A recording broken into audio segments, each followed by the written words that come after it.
Hello all, welcome to my YouTube channel. Today I shall discuss basics of SPSS. What does SPSS stand for? Software Package for Social Sciences. So this is a very useful software package for quantitative data analysis. Okay. Suppose in descriptive statistics we can find out mean, standard deviation, variance, range and all other measures. Okay. We can draw different types of charts like pie chart, bar chart, histogram, box plots, etc. We can do hypothesis testing, correlation, regression, etc. using this software. So this is a very easy to use, useful tool. Okay. This is SPSS platform. Okay. The SPSS platform has various windows like data editor, output viewer, syntax editor, script editor, etc. So now what you can see now is the data editor window. Okay. The data editor window lets you see and manipulate your data. Okay. The main use of data editor is to show you the data values you are working with. You can create new variable, you can enter data in the data editor window. Okay. So the data editor window has various steps like data view, variable view, overview, etc. What are the functions of this? In variable view, you can name the variable, you can define the type of the variable, etc. And after you name the variable and define the type, etc., you can enter the data in the data view. Okay, so let us start with defining the names. So there are some rules for defining a variable. The first thing is that the variable name should start with the alphabet. So the first character should be alphabet and then you can use numbers, symbols, etc. Okay, so suppose I want to give the variable name as student ID. So I am starting with alphabet. I can give numbers like this after that. Then the second rule is that there should not be any space in the name. So I want to give the name as student ID. After student, if I give space and that write ID, the SPSS will not take the variable name. See, it is saying that it contains illegal character. Okay, so what we can do is that if I want to give the name as student ID, after student I give underscore and then ID. The SPSS will take this name. The third rule is that the variable name should not end with a full stop or underscore. Suppose I want to give the name as student ID and after that I give a full stop, SPSS will not take it. Okay. So full stop, underscore at the end should be avoided. One more thing is that SPSS is not case sensitive. So if you give uppercase or lowercase, it will read as same variable. So if you, for one variable, if you define student name in lowercase and for another variable student name in uppercase, SPSS will take both the variable as same. Okay, and one more rule is that SPSS few words are not taken as variable name in SPSS. They are like all. SPSS it is a reserved word, so all is not taken. With is not taken. Okay, so there is various words, all, with, not, or, etc. are not taken. Also special characters, asterisks are not taken and maximum width is 64 bytes.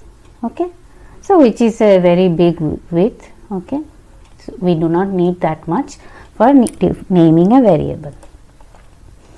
Okay, so let us give some names for the variable. After that we go to the next columns, type, width, decimal level, etc. Okay. Student name, first is student ID, then name, second variable is name, that is name of the student, then age, then suppose the major the student has taken, the major subject of the student, then the score of the student, okay, and then the rank of the student, okay. So see, after I give the name, all the types coming out to be numeric. So this is the default type in SPSS. So if you click in that box, this variable type window comes, and here from here you can choose the type of the variable. The student ID, this is the ID of a student, that is identity of the student. So if it is given by numbers also, this number doesn't have any numeric value, okay. So we define it as numeric, okay. Width default width is always 8. If you think that the ID is of 10 characters, then you can increase the width. Then decimal, we do not need decimal in ID, okay. Then comes level. What is level? I have defined the variable name as student ID. One may not understand from this. So in level we write in details ID of student, okay. Then values, we'll skip this one for now. I'll explain for other variable names. Missing, if there is some missing data, you can specify how much is how many value data points are missing, etc.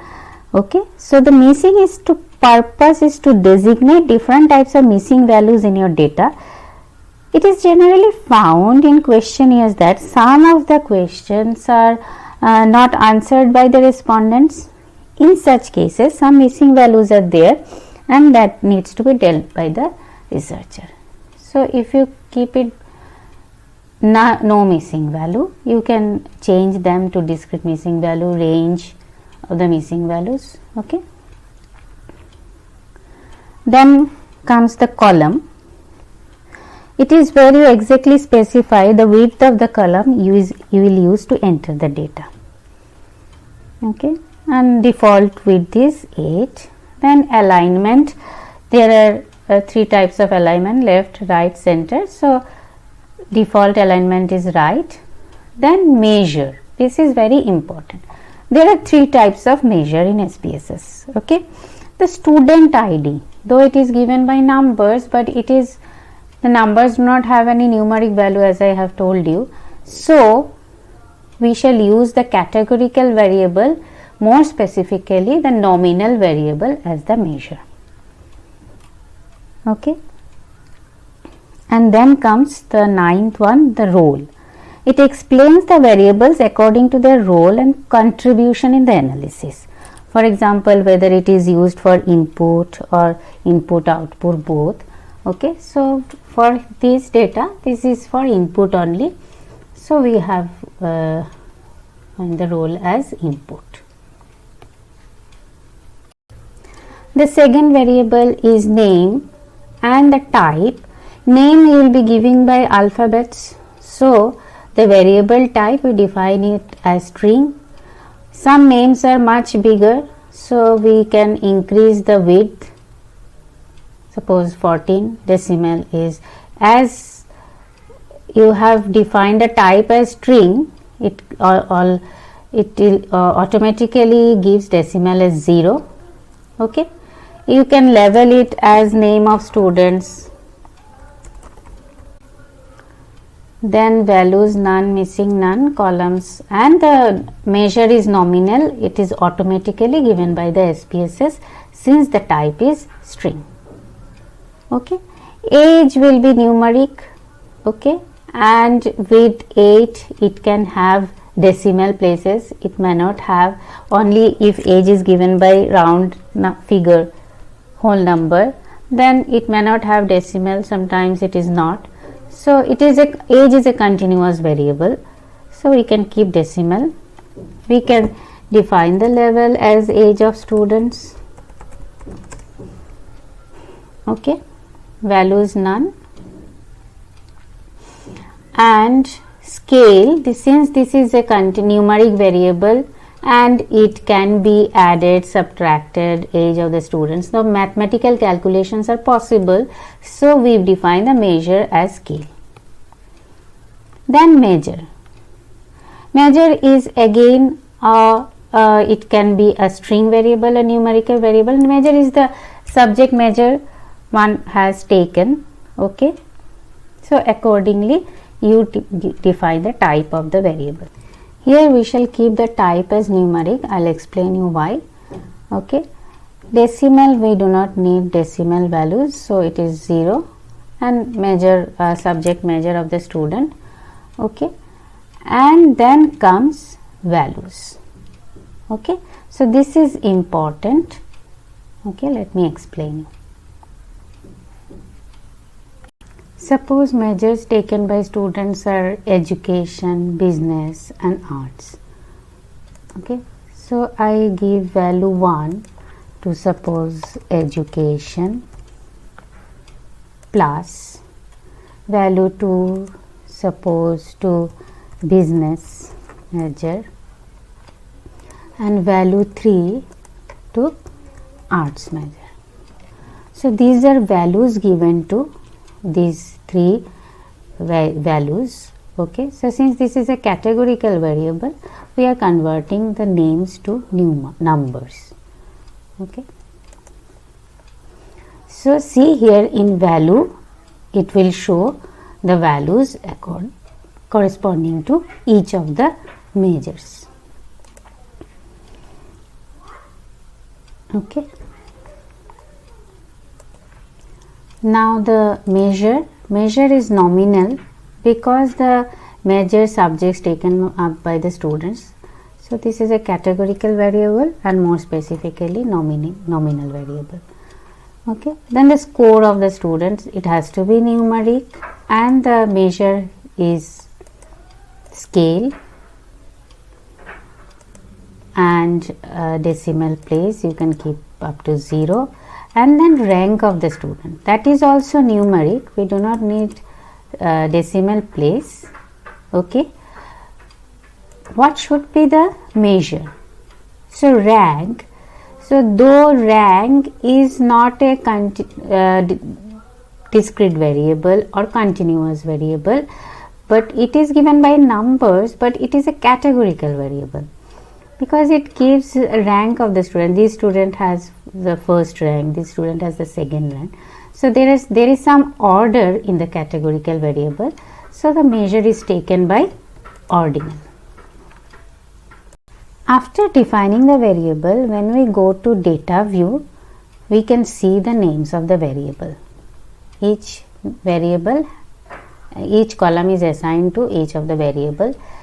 First column is student ID, and we define the measure as nominal. So see, nominal, the 3 circles: name, student ID, level, ID of student, type numeric, measure nominal. Then the name of the students, okay.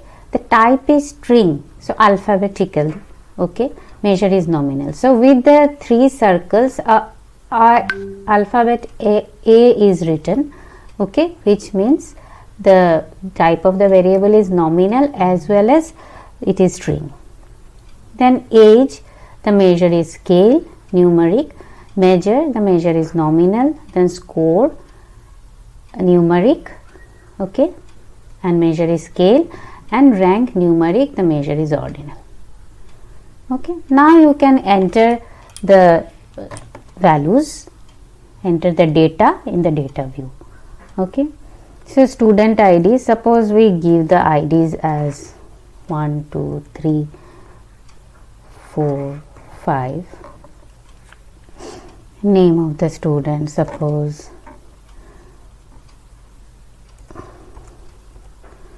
John, Ravi, Nisha, Sam and Rick. Then age of the student, suppose 21, 20, 21, 21, 20, and then measure. Okay, so see measure here, already the measure we have defined in the variable view, so we can choose from there.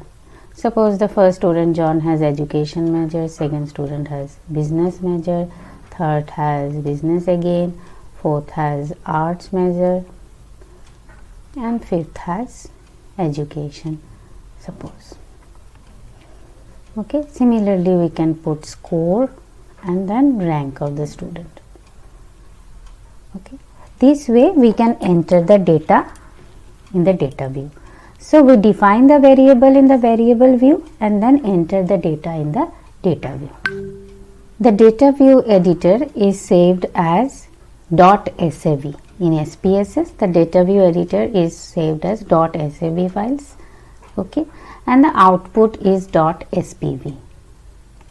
We can enter the data manually, or we can also import the data.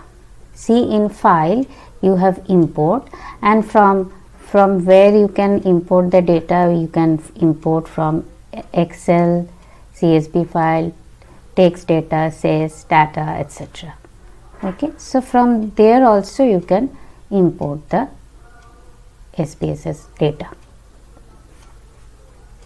In the next video, I shall explain how to draw diagrams using SPSS, like pie chart, bar chart, histogram, etc., and what are their uses. Okay, so stay with me. If you like my channel, please like and subscribe. Thank you.